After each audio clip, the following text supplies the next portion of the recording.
Daratan Roh Barat, rumah keluarga Dongfang. Tuan Dongfang berdiri di tengah halaman saat dia menatap ke kejauhan dengan senyum pahit di wajahnya. Sudah beberapa tahun sekarang, Yuner telah berada di daratan puncak timur selama bertahun-tahun dan masih belum kembali. Aku ingin tahu apakah perjalanannya mulus di sana. Ayah. Dongfang Saus muncul di belakang Tuan Dongfang dan melihat orang tua itu sambil tertawa putus asa. Kamu harus percaya pada kekuatan Yuner, dia pasti akan naik dari pangkat di daratan puncak timur. Kita tidak perlu terlalu khawatir, selain itu paman baru saja kembali dari daratan puncak timur, kita bisa bertanya tentang situasi di sana. Tuan Dongfang tertawa getir saat ekspresinya dipenuhi kekhawatiran. Yuner bukan satu-satunya yang tidak ada, bahkan Seng Qiao hilang dan kita juga tidak tahu kemana dia pergi. Aku telah mengirim orang untuk mencari di setiap sudut daratan Roh Barat tapi kita tidak bisa menemukannya sama sekali. Jika Gu Seng Qiao tidak berada di daratan Roh Barat, hanya ada satu kemungkinan, dia pasti telah melakukan perjalanan ke daratan puncak timur, namun kekuatan Gu Seng Qiao tidak cukup kuat jadi mengapa dia pergi ke sana. Dongfang Saus mencengkeram kipas di tangannya dengan erat saat cahaya yang tak terbaca melintas di wajah tampan dan lembutnya, setelah jeda lama dia melanjutkan. Ayah, Ibu sedang bertemu dengan paman sekarang, kita akan mendapat jawaban saat ibu kembali. Jika Gu Seng Qiao benar-benar pergi ke daratan puncak timur aku ingin pergi ke sana juga, aku tidak bisa tenang jika dia ada di sana. Tidak. Tuan Dongfang dengan ganas memotong Dongfang Saus sebelum dia bisa menyelesaikannya. Daratan puncak timur tidak seperti daratan Roh Barat dan ada banyak pembudidaya yang kuat di sana, bahkan pamanmu yang mulia Tuan Tian Qi akan dianggap sebagai yang terendah dari keberadaan di sana. Kamu tidak diizinkan untuk menginjakkan kaki ke tempat itu sebelum kamu mencapai pangkat Martial Supreme. Jika kamu pergi ke sana kamu tidak hanya akan tidak berdaya untuk membantu Yuner, kamu juga akan menyeretnya ke bawah. Ucapan ini seperti beban yang berat karena menghantam dengan keras ke hati Dongfang Saus. Gadis muda itu, yang pernah ditindas di negara naga Azure, sekarang telah tumbuh ke level ini. Namun ayahnya benar, berdasarkan tingkat kekuatannya saat ini dia tidak hanya tidak berdaya untuk membantu Yuner, dia juga akan menyeretnya ke bawah. Kekuatan, sekarang yang paling penting adalah kekuatan. Cengkeraman Dongfang Saus pada kipasnya semakin erat saat dia memikirkan hal ini dan wajahnya yang tampan segera dipenuhi dengan tekad. Jika dia memiliki kekuatan yang cukup dia tidak perlu duduk dan menunggu di daratan Roh Barat. Sebaliknya dia akan dapat melakukan perjalanan melintasi dunia yang luas ini. Ayah. Saat Dongfang Saus membuat keputusan dia tiba-tiba melihat sosok yang dikenalnya melesat di udara. Dia menggosok matanya karena tidak percaya dan tatapannya dengan cepat berubah dari keterkejutan awalnya menjadi kejutan yang menyenangkan. Ayah, cepat lihat. Itu Yuner kembali. Hehe. Tuan Dongfang tertawa dingin saat mendengar seruan Dongfang Saus. Anak nakal terkutuk, apakah kamu mencoba menipuku? Apa menurutmu aku bisa begitu mudah dibodohi? Yuner masih di daratan puncak timur sekarang, dia tidak mungkin di sini, kamu tidak bisa membodohiku. Ayah, aku tidak bercanda, itu benar-benar Yuner. Seluruh wajah Dongfang Saus dipenuhi dengan kegembiraan saat dia dengan cepat mengguncang Tuan Dongfang, sayangnya Tuan Dongfang tidak mempedulikannya. Kamu pasti berhalusinasi, Yuner tidak ada di sini. Tuan Dongfang mengejek sambil terus mengarahkan pandangannya ke arah yang berbeda dan tidak berbalik sama sekali. Tiba-tiba sebuah tangan mendarat di bahunya yang membuatnya mengerutkan alisnya dengan tidak sabar. Dia mengangkat tangannya untuk menamparnya sambil bergumam. Anak terkutuk, sudah kubilang, aku tidak akan tertipu oleh tipuanmu. Berhentilah menggangguku dan kembalikan pantatmu ke kultivasi. Bagaimana kabarmu dibandingkan Yuner dan Seng Qiao dengan kecepatan kultivasimu? Sebelum Gu Ruoyun dan Gu Seng Qiao lahir, Dongfang Sauz adalah jenius teratas di keluarga Dongfang. Tuan Dongfang juga sangat bangga padanya. Sayangnya berbeda dengan keduanya, kecepatan kultivasi Dongfang Sauz tidak layak untuk dilihat kedua kali sekarang. Saat Tuan Dongfang menjadi marah, suara santai terdengar di belakangnya. Kenapa? Apakah kakek kehilangan kesabaran ketika aku baru saja kembali? Aku kira akan lebih baik bagiku untuk pergi. Suara itu sangat familiar dan menyebabkan tubuhnya langsung kaku. Tuan Dongfang berbalik secara mekanis. Matanya penuh dengan ketidakpercayaan menatap wanita yang menyeringai itu. Dia kemudian menggosok matanya dengan marah dan sangat terkejut sehingga dia bahkan tidak bisa berbicara. Kamu Yuner? Mustahil. Ini pasti ilusi. Ini ilusi. Yuner ada di daratan puncak timur. Bagaimana mungkin dia ada di sini? Ini semua ilusi. Sepertinya Tuan Dongfang tidak menyambut kepulanganku. Aku kembali dengan kabar baik untuk kakek, tapi karena aku tidak diterima aku akan pergi sekarang. Gu Ruoyun berbalik saat dia berbicara. Tuan Dongfang akhirnya kembali ke akal sehatnya dan menyerang di depan Gu Ruoyun, menghalangi jalannya. Yuner? Apakah kamu benar-benar Yuner? Kamu kembali. Seseorang tidak bisa menyalahkan Tuan Dongfang karena ketidakpercayaannya tentang kembalinya Gu Ruoyun. Bagaimanapun dia telah mengalami halusinasi ini berkali-kali sampai bahkan ketika Gu Ruoyun yang asli berdiri di depannya dia tidak berani mempercayainya. Aku kembali kali ini dengan urusan lain yang harus diselesaikan. Aku telah berhenti di sini untuk mengunjungi kalian semua karena kebetulan sejalan. Gu Ruoyun mengangkat bahunya dan menatap wajah tidak percaya lelaki tua itu dengan senyum ketat. Orang tua itu ragu-ragu lama sebelum dia mengulurkan tangannya yang gemetar untuk menyentuh wajah Gu Ruoyun. Ketika dia memastikan bahwa dia memang nyata, lelaki tua ini akhirnya percaya bahwa wanita di depannya benar-benar Gu Ruoyun. Seketika air mata mulai memenuhi matanya, dia membuka mulutnya tapi tidak bisa berkata-kata. Yuner, kamu kembali. Kamu benar-benar kembali. Tahukah kamu betapa paman buyutmu dan nenekmu merindukanmu selama ini? Paman buyutmu bahkan lari ke daratan puncak timur untuk mengumpulkan berita tentangmu. Dia baru saja kembali ke Sekte Roh dan nenekmu pergi menemuinya.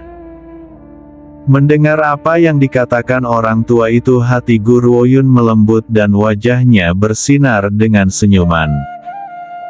Nenek telah pergi ke Sekte Roh. Sepertinya aku tidak akan bisa bertemu dengannya kali ini. Tolong kirimkan salamku padanya ketika dia kembali. Katakan padanya bahwa aku akan kembali menemuinya setelah aku menyelesaikan semua yang perlu aku lakukan. Yuner. Tuan Dongfang mengerutkan alisnya dan bertanya. Kamu menyebutkan bahwa kamu kembali untuk mengurus beberapa hal. Apa ada masalah? Apakah kamu butuh bantuan? Tidak perlu. Guru Woyun menggelengkan kepalanya. Aku hanya akan mencari sesuatu, aku akan segera kembali. Guru Woyun berhenti dan berkata, ngomong-ngomong kakakku pergi ke daratan puncak timur, dan kami telah bertemu di sana sehingga kakek tidak perlu terlalu khawatir. Hilangnya Gu Sengkiao pasti menyebabkan kecemasan besar bagi kerabat mereka di daratan roh barat. Oleh karena itu dia telah menjelaskan situasinya tetapi mengabaikan masalah yang menyangkut keluarga Wen agar mereka tidak terlalu khawatir. Jadi Sengkiao pergi mencarimu. Tuan Dongfang menghela napas lega. Karena kalian berdua bertemu satu sama lain aku bisa tenang. Sengkiao telah menghilang beberapa tahun yang lalu dan kami tidak dapat menemukannya selama bertahun-tahun. Aku tidak pernah berpikir bahwa dia akan pergi ke daratan puncak timur tanpa memberitahu siapapun. Guru Woyun tersenyum tetapi tidak banyak bicara. Bagaimanapun Gu Sengkiao tidak melarikan diri sendiri tetapi telah dibawa pergi oleh keluarga Wen dari kota pertama. Juga ada satu hal lagi yang ingin kukatakan pada kalian. Guru Woyun mengalihkan pandangannya pada Tuan Dongfang saat dia berkata, orang tuaku masih hidup dan keluarga kita telah dipersatukan kembali. Apa? Senyum Tuan Dongfang yang masih tersenyum membeku sepenuhnya ketika dia mendengar ini. Mata tuanya hanya bisa menatap linglung ke arah Guru Woyun saat dia bertanya dengan tidak percaya. Apa yang baru saja kamu katakan? Aku tidak berhasil mendengarmu dengan sangat jelas, bisakah kamu mengatakannya lagi? Di saat yang sama Dongfang Saus juga linglung. Bagaimanapun kematian Dongfang Yu saat itu merupakan tusukan di hati setiap anggota keluarga Dongfang. Sekarang dia mendengar bahwa pasangan Gu masih hidup, bagaimana mungkin dia tidak merasa bersemangat. Oleh karena itu saat Tuan Dongfang menanyakan pertanyaannya untuk mengklarifikasi, mata Dongfang Saus tertuju pada Guru Woyun saat tatapannya dipenuhi dengan kegembiraan. Ayah dan ibuku masih hidup. Guru Woyun tersenyum melihat ekspresi wajah kedua pria itu. Selain itu ayahku sekarang menjadi nama rumah tangga di daratan puncak timur. Semua orang memanggilnya Tuan Yang Agung Hong Lian dan tidak ada yang berani menyinggungnya. Mereka berdua sekarang telah bersatu kembali. Dan ketika semua ini selesai aku akan membawa mereka ke sini. Ekspresi Tuan Dongfang bergetar seolah-olah dia dibuat linglung oleh berita Guru Woyun. Setelah jeda yang lama dia tertawa, tawanya menembus langit dan bergema di seluruh rumah keluarga Dongfang. Haha. Langit benar-benar memiliki mata, putriku masih hidup, dia masih hidup. Saat dia tertawa Tuan Dongfang tiba-tiba mulai menangis karena kebahagiaan, tubuhnya mulai bergetar karena kegembiraan. Orang-orang penuh kebencian yang telah menyakiti putriku, jika bukan karena mereka putriku tidak akan pernah dipaksa meninggalkan rumahnya selama 20 tahun, keluarga kita tidak akan pernah terkoyak. Suatu kali Tuan Dongfang tidak berani membalas dendam untuk Gu Tian dan istrinya karena dia sedang mencari kepentingan terbaik keluarga Dongfang. Namun bagaimana mungkin dia tidak membenci kematian putrinya sendiri? Dia merasakan dorongan kebencian untuk mencabik-cabik pelakunya sebagai pengorbanan untuk roh putrinya di surga.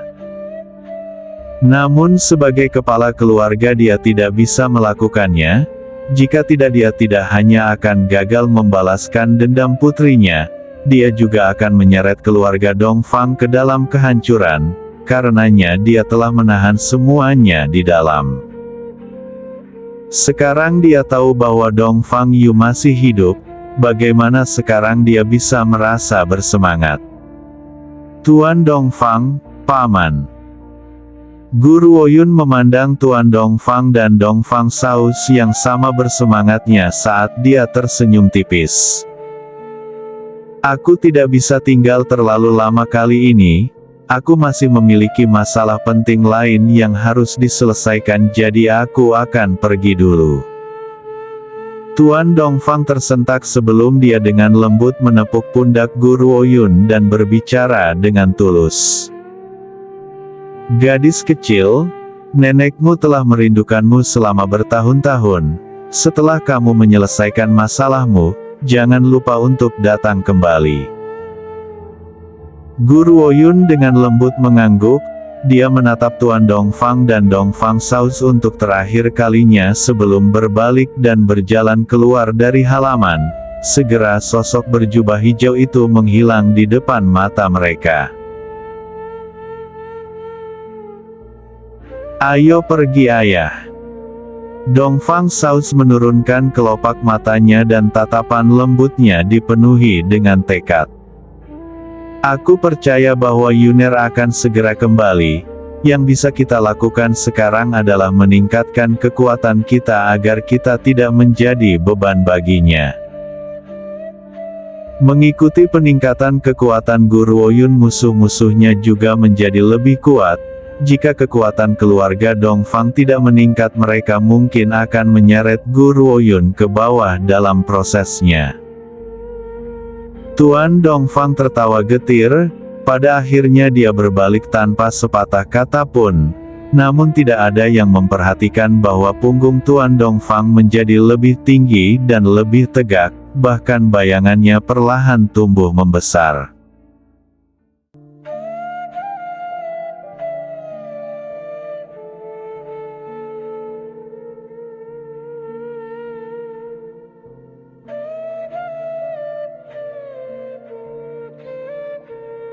Sejak Guru Woyun tiba-tiba menjadi terkenal, negara Azure Dragon sekarang telah menjadi tempat yang dipenuhi oleh para pembudidaya yang kuat.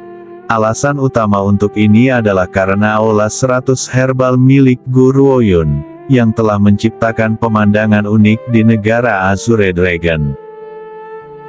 Sudah lebih dari 10 tahun, sekarang aku memikirkannya. 10 tahun telah berlalu sejak aku bereinkarnasi ke tempat ini. Aku telah meninggalkan negeri Azure Dragon selama sekitar 7 tahun sekarang. Guru Woyun merenung sambil dia berjalan di sepanjang jalan-jalan makmur, melihat lingkungan yang akrab namun aneh. Dia kemudian mengangkat sudut bibirnya.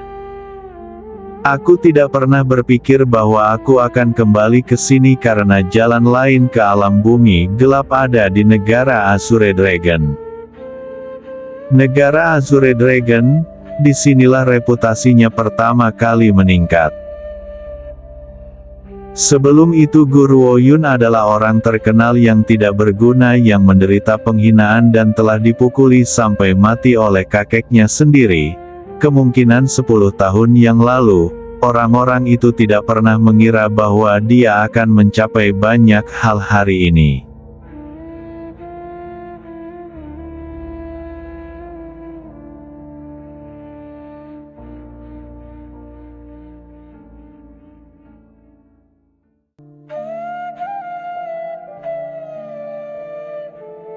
Hehe.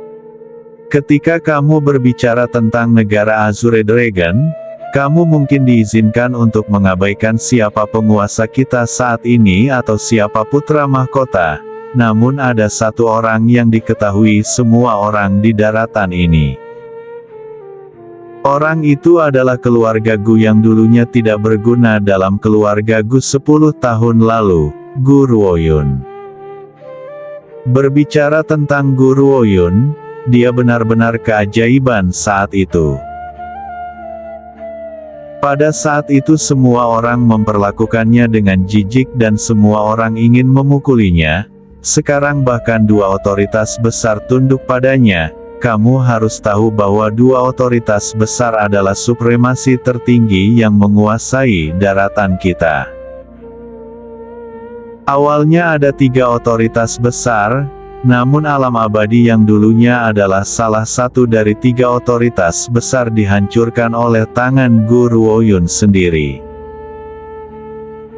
Dikatakan bahwa para pembudidaya alam abadi telah meletakkan tangan mereka pada teman-temannya dan dia kemudian memusnahkan seluruh alam abadi sendirian, memusnahkan mereka sepenuhnya. Dia bahkan telah memimpin organisasi lain ke dalam perang iblis dan memusnahkan iblis. Alasan mengapa daratan roh barat kita begitu damai sekarang sebagian besar terkait dengan kontribusi Guru Woyun. Sayangnya setelah perang iblis Guru Woyun telah meninggalkan tempat ini. Berdasarkan sumber yang dapat dipercaya dia tampaknya telah melakukan perjalanan ke daratan puncak timur. Tidak terlalu jauh, seorang pendongeng sedang meludahkan air liur saat dia menceritakan kisah pertempuran mengejutkan melawan iblis beberapa tahun lalu kepada kerumunan orang di sekitarnya. Penonton dipenuhi dengan kegembiraan saat mereka mendengarkan suara penuh semangat dari pendongeng sementara mata mereka dipenuhi dengan antisipasi. Dia dulunya adalah seorang yang tidak berguna, tetapi pada akhirnya dia telah berhasil mencapai banyak hal, terutama karena kerja kerasnya. Sial, sayangnya aku sangat lemah saat itu jadi aku tidak memiliki hak untuk bergabung dengan perang iblis dan aku tidak beruntung untuk bertemu dengan bakat yang tiada taraf itu. Sekarang tujuanku adalah bekerja keras dalam kultivasiku dengan harapan suatu hari nanti aku akan bisa menarik perhatiannya. Seorang pria muda dari dalam kerumunan berbicara dengan penuh kerinduan. Haha. Berhentilah bermimpi, apa kau tidak mendengar apa yang pendongeng katakan? Guru Woyun telah pergi ke daratan puncak timur. Mengapa dia harus tinggal di tempat seperti ini? Hanya daratan dengan supremasi di atas segalanya yang cocok untuk para pembudidaya yang kuat menyukainya, sedangkan bagi kita, sebaiknya kita bekerja keras dan berkultivasi. Kerumunan itu tertawa terbahak-bahak, berdasarkan sudut pandang mereka. Mereka yang telah melakukan perjalanan ke daratan puncak timur tidak akan pernah kembali ke tempat ini, jadi mengapa Guru Woyun harus menunjukkan wajahnya di sini?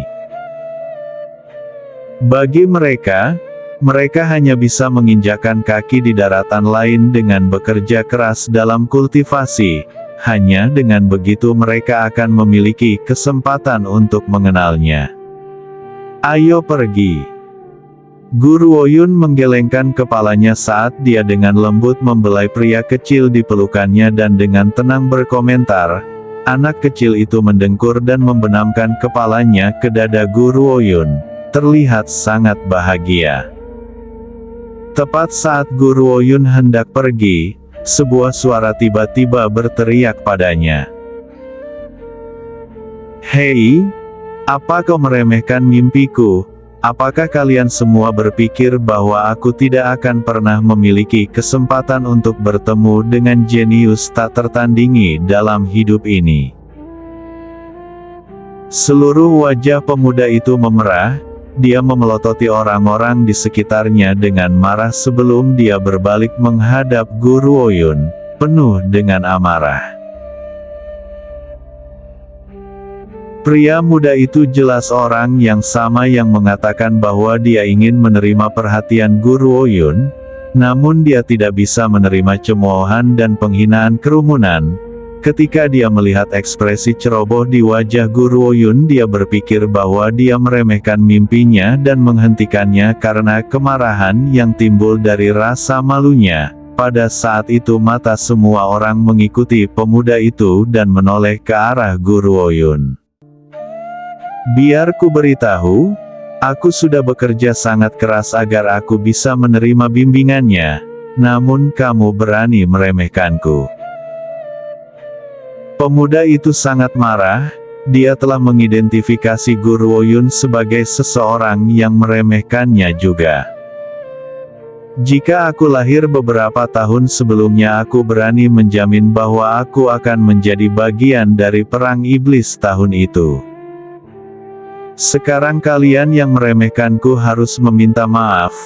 Jangan pernah berpikir untuk pergi sebelum kamu minta maaf. Pria muda itu telah memblokir Gu Ruoyu dengan tidak masuk akal dan matanya menyemburkan api. Mengapa dia bekerja begitu keras selama bertahun-tahun ini? Mimpinya begitu besar, apa hak mereka untuk meremehkannya? Li Jie, lupakan saja, dia hanya gadis kecil, kenapa mengganggunya? Lagi pula kamu sudah berusia lebih dari 20 tahun, jadi berapa tahun lagi kamu harus dilahirkan? Bahkan jika kamu lahir beberapa tahun sebelumnya, kamu tidak akan pernah bisa bergabung dengan perang iblis. Kamu lebih baik kembali dan lupakan semua tentang mimpi itu. Pria bernama Li Jie itu sangat marah sehingga seluruh tubuhnya menyemburkan api, namun dia tidak memiliki keberanian untuk bertengkar dengan yang lain, dan sebaliknya membiarkan semua amarahnya pada Gu Ruoyun. Menurutnya Gu Ruoyun hanyalah gadis kecil dan penurut. Mengapa kamu menggelengkan kepala? Apakah kamu meremehkanku? Aku ingin kamu meminta maaf padaku, jika tidak kamu bisa melupakan pergi. Karena Gu Ruoyun telah menerima perhatian yang begitu besar pada saat kedatangannya, ekspresi yang dia tunjukkan ketika pendongeng menceritakan kisahnya bersinar di mata Li Jie, terutama karena wanita ini telah menggelengkan kepalanya dan mencoba pergi setelah dia menyatakan tujuan besarnya. Jika dia tidak meremehkannya, jadi apa yang dia lakukan? Namun Li Jie terlalu memikirkan banyak hal. Gu Ruoyun hanya menemukan tempat ini secara tidak sengaja dan memutuskan untuk pergi setelah mendengarkan pendongeng. Ini sama sekali tidak ada hubungannya dengan impian Li Jie. Berada dalam diskusi yang panas di sepanjang jalan yang ramai, mata Li Jie memerah saat dia dikelilingi oleh kerumunan dan matanya dipenuhi amarah. Bagi siapapun yang tidak mengetahui situasinya, mereka akan berasumsi bahwa Gu Ruoyun telah melakukan sesuatu yang tidak dapat ditolerir kepadanya. Minggir! Gu Ruoyun mengerutkan alisnya saat dia memerintahkan. Setelah dia berbicara, dia memutari Li Jie dan berusaha untuk pergi. Namun Li Jie yang marah telah kehilangan akal sehatnya. Dia meraih jubah Gu Ruoyun saat dia memarahi dengan marah.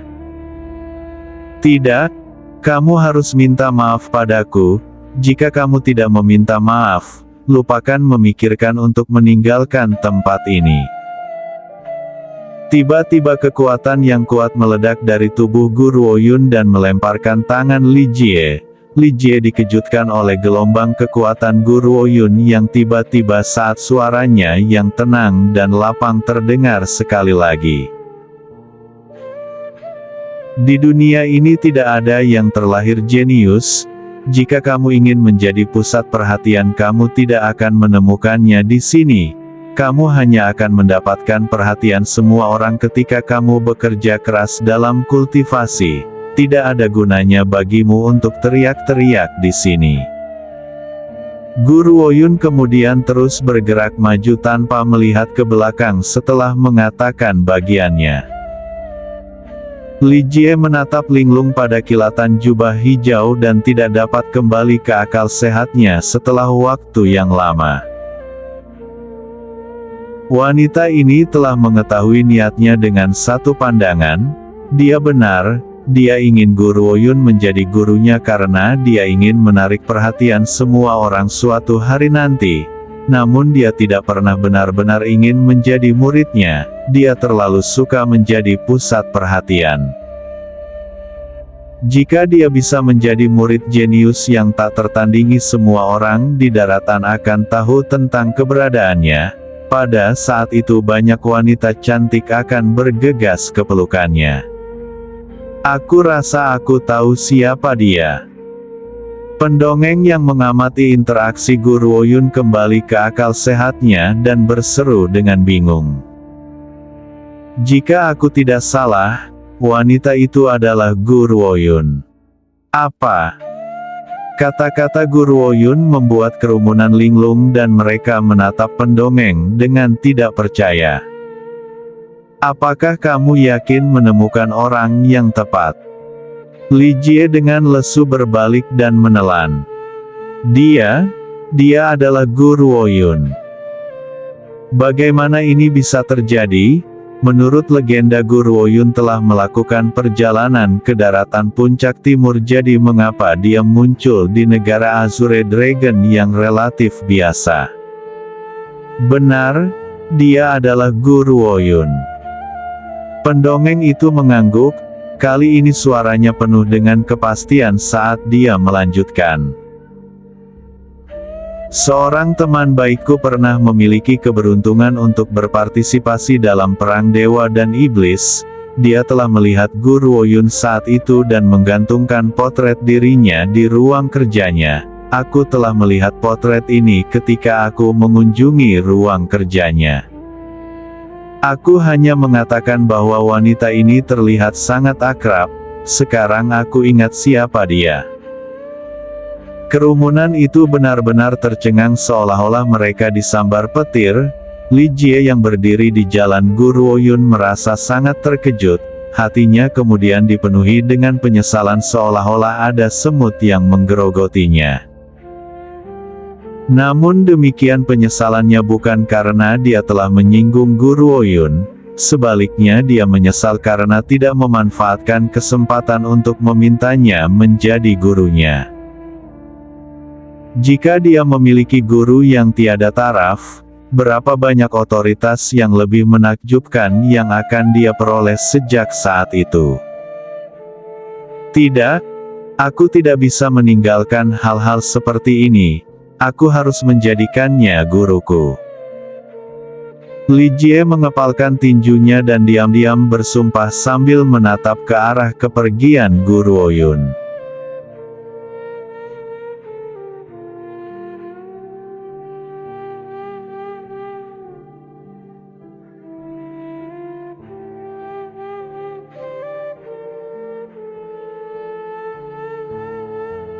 Secara alami Guru Oyun yang telah meninggalkan kota kekaisaran saat itu, tidak mengetahui reaksi orang banyak terhadap identitasnya. Pada saat ini dia telah berhenti di puncak gunung dekat pinggiran kota kekaisaran. Dia kemudian mengalihkan pandangannya ke kejauhan sebelum dengan tenang berseru. Zixi, di mana segel yang kamu sebutkan itu? Ada pintu masuk lain ke alam bumi gelap selain dari pintu besar yang dijaga oleh naga neraka berkepala 3. Pintu masuk kedua berada di puncak gunung Azure di negara Azure Dragon. Guru Oyun tidak pernah menyangka bahwa tempat reinkarnasinya akan begitu dekat dengan alam bumi gelap, namun pintu masuk ini telah disegel. Segel itu harus dibuka terlebih dahulu sebelum seseorang bisa memasuki alam bumi gelap. Guru Oyun terdiam saat sosok berpakaian ungu tua muncul di sebelahnya. Ada sedikit senyuman di tatapan pria itu sementara mata ungunya bersinar dengan cahaya iblis.